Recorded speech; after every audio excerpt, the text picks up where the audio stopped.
Amigos, amigas, ¿cómo están? Bienvenidos a Letras en el Diván. Hoy vamos a hablar de una obra de Salvador Novo.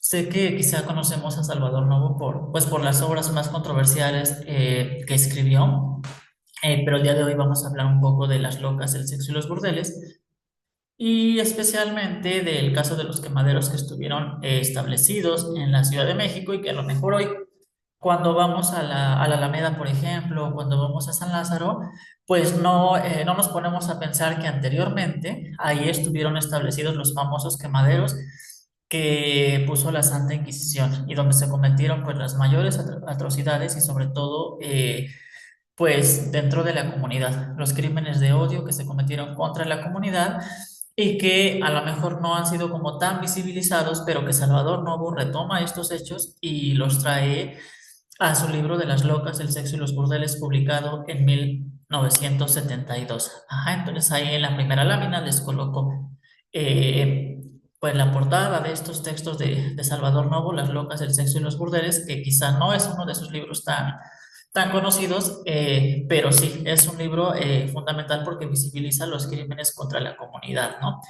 Y pues resulta que lo conocemos por textos como Return Ticket, La Estatua de Sal, El Joven, Nuevo Amor, por los poemas proletarios e incluso por los poemas satíricos, ¿no? Pero no necesariamente por este libro que visualiza y que visibiliza los crímenes cometidos, ¿no? Que como bien ya mencioné, pues los trae a colación dentro de este texto, ¿no? Y entonces nos podemos preguntar, ¿qué hay de la comunidad LGBTIQA más hoy? O sea, ¿qué tanto se ha ganado en favor de los derechos para la comunidad? ¿Qué tanto ya se puede visualizar y visibilizar el tema hoy? ¿Cómo han sido tratados? ¿Cómo se les trata hoy? También podemos preguntarnos si podemos decir que ya se les reconoce. Y una última pregunta, ¿aún se cometen crímenes de odio? Porque digo, los crímenes han estado presentes siempre, es algo que se ha rechazado, ¿no? Y es lo que Salvador Novo denominaba lo marginal en el centro, es decir, aquello que se rechaza es aquello que siempre va a estar en el centro, en la mira de todos. Y entonces lo que él hace, pues, es hacer un recuento de los crímenes contra la comunidad y específicamente el caso de los quemaderos de la Ciudad de México, el caso del quemadero de la Alameda y el caso del quemadero de San Lázaro, ¿no? Y que de cierta manera, pues, si seguimos la terminología que usa Salvador Novo, aludiendo a las locas y no tanto al abanico que tenemos hoy, a toda esta gama de identidades, que él termina englobando bajo el concepto de la loca. Ajá, pero lo hace en una forma de burlarse y que a través de la burla puede como visibilizar y además como ocultar de cierta manera todo ese sufrimiento que se sufre dentro de la comunidad. Pero Salvador Novo lo lleva a lo satírico, lo parodia. Ajá, y entonces pues hace esa burla dentro de este texto. Aquí hace todo un recorrido sobre estos crímenes de odio y empieza hablando un poco del libro de segundo, del libro 10 de su historia, porque ahí aparecen los términos que él utilizará más adelante, el pecado nefando, eh, el pecado somético, que también es algo muy utilizado dentro de Salvador Novo de este textito, pecado nefando y pecado somético. Son los dos tipos de pecado que él retoma y que además también toma las dos ciudades que fueron consideradas pues como las ciudades del pecado, Sodoma y Gomorra, y que a partir de Sodoma y de Gomorra es que nace el concepto de somético y de pecado somético, que hace referencia a la sodomía y aquí en el caso de las locas, a los actos sexuales de personas del mismo sexo, pero que fueron satanizados en la época y que eso los llevó a los quemaderos que ahorita vamos a estar viendo. Ajá. Después de hablar de Sahagún, habla de Torquemada y Torquemada cita a Nezahualcóyotl, lo describe y como bien dice Novo, tendríamos que creerle porque si no tendríamos que hacer una investigación más a fondo, pero si le creemos a Torquemada, se hace se le reconoce a Nezahualcóyotl como una persona que estuvo hablando también de este tipo de pecados, ¿no? Y entonces estuvo hablando dentro de la ordenanza decimotercera, ajá, y él decía que si se averiguaba de algún somético, debía morir por ello. Ajá, y eso pues lo visualiza y visibiliza Salvador Novo también aquí. Es la segunda vez que habla de la comunidad, la primera con el libro de Sagún, luego con el texto de Torquemada, pero aquí es muy curioso que ya habla de los mayates y habla del mayate ya de una forma un tanto satírica también y habla de la gente y del paciente. Y entonces conforme a, si fuese paciente o fuese agente, pues conforme a eso, se establecía la pena, ¿no? Entonces, Aquí les comparto algo de lo que Salvador Novo dice dentro del texto, pero de creer a Torquemada. Nesa era más sádico de cuanto lo protege su descendiente cuando se trataba de moralizar a Texcoco. Con desmoralizar o atemorizar a las locas, distinguía entre ellas y sus mayates y les asignaba diversos castigos. Al paciente le sacaban los intestinos por aquel conducto que solía servirle de sexo. Lo enterraban luego en ceniza y los muchachos del lugar se divertían de echar leña seca para que pudiera mejor arder con todo y la loca destripada. Al mayate o agente simplemente lo enterraba en ceniza hasta que exhalara el último aliento, o haya, que es como según los filólogos decían, hay los nahuas, ¿no? Y entonces aquí vemos estas descripciones que ya van a dejarnos ver estos crímenes, estos pecados nefandos, estos pecados sométicos dentro de la época colonial. Y de ahí, pues Salvador Novo empieza a hablar ya también de la Noche Triste. ¿Por qué? Porque dentro del acontecimiento de la Noche Triste, los españoles, al perseguir a los mexicas, les decían culoni, y que culoni estaba designado como algo peyorativo, como aquel que era el puto, el somético, ajá, el culoni. Y para terminar este apartado, aquí hace una referencia a la comunidad dentro de la Tierra Caliente, específicamente a las personas de Veracruz, a las personas de Acapulco, y entonces él pues nos dice que casi en la temperatura, el calor de estos lugares hace que haya mayor visibilización, y entonces aquí se utilizan las faldas, pero propiamente por los hombres, y entonces de una manera muy burlona, pues dice, he ahí como el origen de lo carnavalesco en Veracruz, ¿no? Pero bueno, viene haciendo este recorrido de la historia de las locas y de aquí llega a lo que le interesa, el Santo Oficio, que es quien instaura estos dos quemaderos como una forma de control y como una forma de eliminar aquello que no era aceptado para la época. De hecho, ya el decir somético o nefando es aquello que no puede ser nombrado y entonces lo eliminamos a través de los quemaderos que establece el Santo Oficio. Y nos dice luego lo siguiente, nada como el fuego purifica. Y el Santo Tribunal disponía de hasta dos hermosos quemaderos, uno del costado poniente de la entonces pequeña Alameda y otro en San Lázaro. No hay que hacer referencia a esto que menciono desde el inicio al quemadero establecido en una parte muy específica de la Alameda. Hoy ya no lo encontramos, allí encontramos otros edificios, pero en el pasado pues estuvo establecido ahí como una manera de control. Hay dos quemaderos, el de la Inquisición, que están en una esquina de la Alameda, y el quemadero de la Justicia Civil, que estaba en San Lázaro, y que el de San Lázaro pues estaba más concentrado en la quema de las locas, como dice Salvador Novo. Aquí, en esta lámina, les muestro lo que es hoy, lo que queda de ese quemadero de la Alameda, e incluso la placa que queda ahí en el Museo de Arte de Alameda, y que justo enfrente es donde estaba este quemadero. El de la Alameda, pero no era el único, también estaba el de San Lázaro que cometía crímenes todavía mayores, ¿no? Entonces, aquí nos ponemos a pensar cuál es la diferencia entre esos quemaderos, qué se quemaba en uno, qué se quemaba en otro, por qué se les quemaba, por qué desaparecían a las personas. Y entonces, si nosotros investigamos más, aparte de lo que nos dice Salvador Novo, pues nos vamos a dar cuenta que en el pasado estuvo la arquitectura de otra forma. Ajá, en la Alameda, este quemadero estuvo establecido cerca de Bellas Artes y de la Alameda, que fue remodelada completamente. Se desaparecieron algunos edificios y solamente queda el de la placa que les mencioné al inicio. Pero resulta que antes de estar Bellas Artes, ahí estuvo una plaza que se le conoció como Plaza de Santa Isabel. Ajá. Y ahí también, de ese mismo, justamente, digamos, del otro lado estuvo establecido la Pinacoteca Virreinal o la iglesia de San Hipólito, como se le conoce, y que por eso también en algunos momentos se habla del quemadero de San Hipólito, pero ahí estuvo el convento de San Diego, que ahí justamente en una parte de este convento es donde se estableció el quemadero de la Santa Inquisición, o sea, en la orillita, digamos, no en el centro de la ciudad, pero sí en la orilla, y un poco más alejado, pues estuvo el otro, el de San Lázaro. Aquí Salvador Novo nos dice, se asaban alumbrados y judíos rebeldes a la conversión. Ajá, igual no entra tanto a detalle, pero sí hace esta referencia. Y también se castigaba la herejía, la apostasía, el culto a otras creencias, la brujería o la prostitución, que esto no lo dice Novo completamente, pero si investigamos, pues vamos a encontrarlo. Y estuvo establecido de 1596 a 1771, cuando el virrey decide remodelar la Alameda, cree que ya no lo necesita, elimina este quemadero y entonces pues se quedan solamente con el de San Lázaro.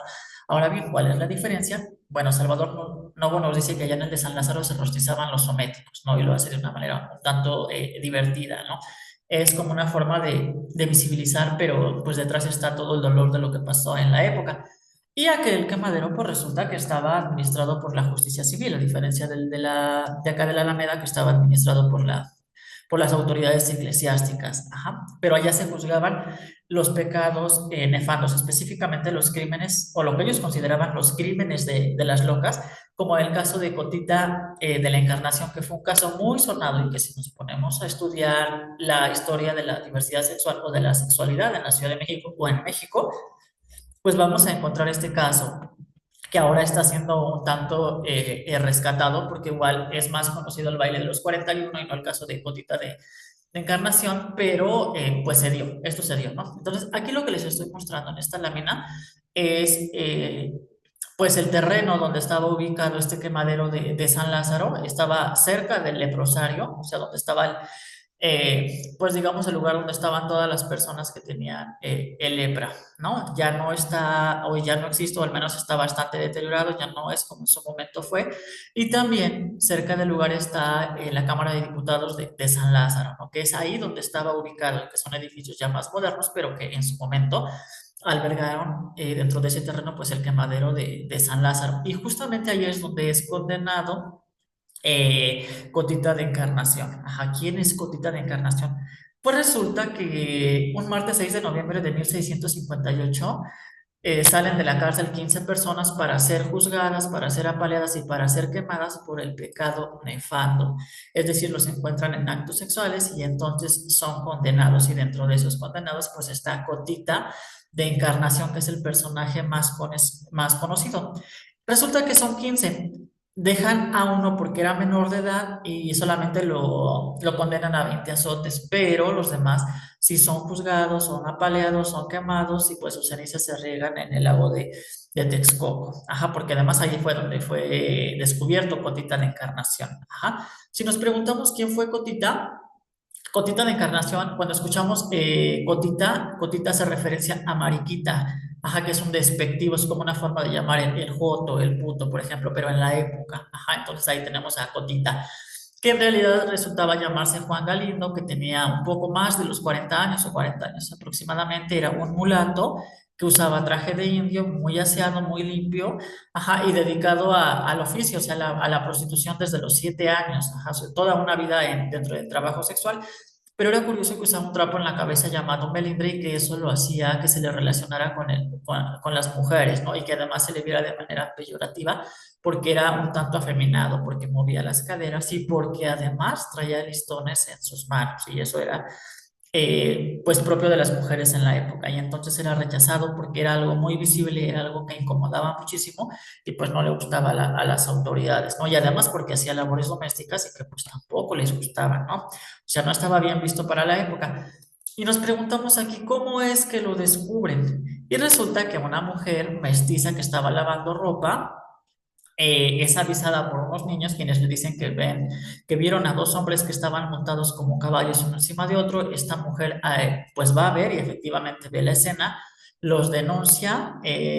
Cotita sabe que ya ha sido denunciado, se escapa, pero resulta que lo vuelven a encontrar con tres amigos y además desnudos ellos también, y pues son detenidos. Ahora sí, son llevados, se les hace, son enjuiciados, son apaleados, son quemados y son arrojados al río las cenizas y además de una manera pública. Todos bajaron a ver porque esos castigos pues se hacían de manera pública. La noticia fue tan escandalosa que la gente bajó de los pueblos cercanos y participó con burlas e insultos a los sentenciados cuando eran conducidos al quemadero. La quema en la hoguera se convirtió en un espectáculo popular que duró toda la noche hasta que las cenizas de Cotito y sus compañeros se dispersaron en el viento, y que además fue una noticia bastante conocida, un castigo público para que vieran a las personas que si hacían eso podían pues tener las mismas consecuencias, ¿no? Y si nos preguntamos a quiénes detienen, bueno, de entrada a Cotita de la Encarnación, luego a Correa, que es mestizo, no menciona mucho Salvador Novo de él, a Señora Grande, que era un español y que además era el líder de esta red de trabajo sexual masculino, y a una persona de 80 años que también ya había sido detenido en una ocasión, pero es liberado porque la virreina intercede por él y como es un hombre mayor dice, no, libérenlo, y entonces lo liberan, pero se convierte en un enfermero de un hospital donde hay enfermos de sífilis, ¿no? es liberado, pero es vuelto a capturar por segunda ocasión, ya con Cotita de la Encarnación, y ahora sí es enjuiciado, y ahora sí se le lleva a la muerte. Pero de aquí, pues es muy curioso y podemos rescatar que es la primera red de trabajo sexual masculino que podemos encontrar documentada y que además sabemos que está documentado porque pues se encuentran los documentos que aluden a ese juicio que se les hizo y que además se mandó al archivo de Indias y entonces pues ahí está todo el respaldo de que esto realmente sucedió y seguramente no fue el único, seguramente hubo muchos más casos, pero bueno, el pecado nefando era bastante condenado. Y si nos preguntamos por qué, pues resulta que al llegar los españoles del lado del otro lado del mundo, ya la homosexualidad estaba vista como algo malo, algo que tenía que ser eliminado, y entonces al pasar a América sucede lo mismo. Es algo que se veía mal porque no tenemos la certeza de que dentro de nuestras culturas la homosexualidad haya sido castigada de esta manera tan severa. Podemos llegar a encontrar versiones que dicen que sí, que era castigada, pero pues pueden ser como información que está tergiversada, no tenemos la certeza. En cambio, la manera en la que se veía desde la cultura española ya instaurada en México, pues tenía que ser castigado, ¿no? Era algo que se veía mal. El nefando es una cosa de la que causa repugnancia y horror hablar de ella. El pecado nefando, por tanto, era tan vergonzoso que era innombrable, era el peor de todos los pecados relacionados con la lujuria y con la sodomía. Y para terminar con esto, quiero compartirles la manera en la que estas personas son llevadas al quemadero de San Lázaro, específicamente el caso de Cotita de la Encarnación, y que Salvador Novo nos comenta lo siguiente, que además si vamos a rastrear los expedientes, pues sabemos que esto efectivamente pasó. Señora la Grande era incorregible, ya antes el Santo Oficio lo había castigado con 200 azotes por testigo falso, pero la compasiva virreina de Alburquerque, condolida de los 80 años de este anciano, logró que lo destinasen a enfermero del Hospital del Amor de Dios, y ahí siguió ejercitándose en este pecado. Cotita resultó llamarse Juan Galindo de la Vega, y él y los demás mocetones indios y mulatos denunciaron a más de 100 personas de su clientela de aquí y de la Puebla de Los Ángeles. Además de su confusión, los vieron los cirujanos y los hallaron sucios, lagrientos, asquerosos y hediondos. Lleváronlos por la calle del Reloj, hoy Argentina, y volvieron por las casas del Marqués de Villamayor y fueron vía recta hasta la Albarrada de San Lázaro. Y en el brasero se empezó a dar garrote al dicho Cotita y acabaron con todos a las 8 de la noche, que les pegaron fuego, duró el fuego toda la noche. Asistió la justicia y comisarios de los barrios, y se despobló la ciudad, arrabales y pueblos de fuera de ella para que fueran a ver esta justicia. Ajá, como una manera de amedrentar. Pero también algo que es bastante interesante con este caso es que se descubre que dentro de esta red de prostitución, pues había castas inmiscuidas. Aquí había mestizos, había mulatos, había españoles, había indígenas, o sea, había de todo. Y es que en realidad la homosexualidad ha existido siempre, solamente que no se le ha visibilizado. Y no solamente la homosexualidad, ¿no? Sino todo el abanico que hoy conocemos dentro de la comunidad ha estado presente, pero siempre se le ha marginado, se le ha rechazado, se le ha invisibilizado.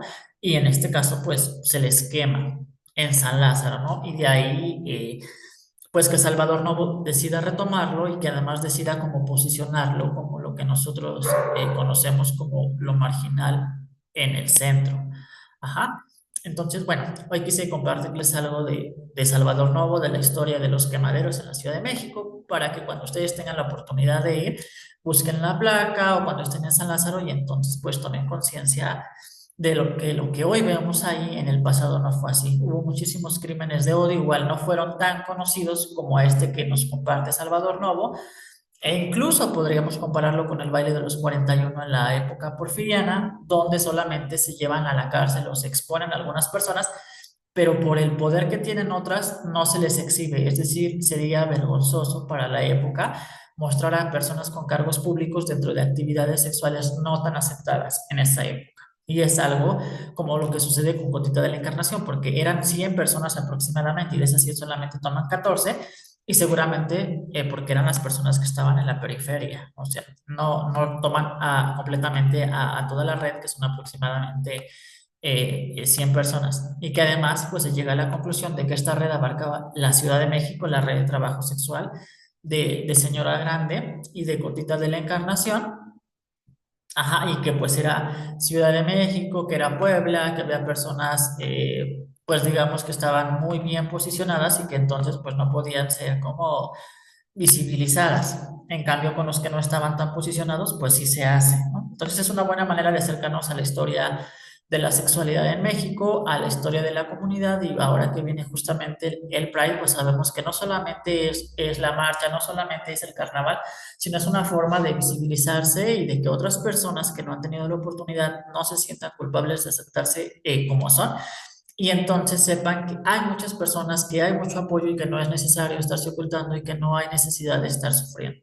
Y esta es una invitación que ya hacía Salvador Novo desde el 72, porque justamente él se posicionaba ya en la Estatua de Sal, en Red Ticket, en el Tercer Fausto como lo marginal en el centro, y además con un cargo político pues bastante cercano a personas poderosas de la época y pues con una pluma muy satírica que tenía Salvador Novo y que nos hace que vayamos a consultar los textos, que nos hace que investigamos todavía más a fondo y pues a que sigamos leyendo. Ajá. Entonces, bueno, espero que les haya gustado la información, que vayan a leer este texto que forma parte del libro de las locas, El sexo y los burdeles de Salvador Novo de 1972 y que si quieren realizar una investigación más a fondo, pues que consulten los archivos, que consulten otras fuentes y que pues nos hagan llegar como el complemento a Letras en el Diván. Ajá, también quiero compartirles que en próximos videos vamos a estar compartiendo ya tomas más directas de lo que son hoy los edificios de los quemaderos. Ajá, entonces ya estaremos mostrando por ahí las placas, ya estaremos mostrando la parte de San Lázaro donde estaban ubicados. Ajá. Y bueno, a grandes rasgos espero que les haya gustado y continuamos en un siguiente video.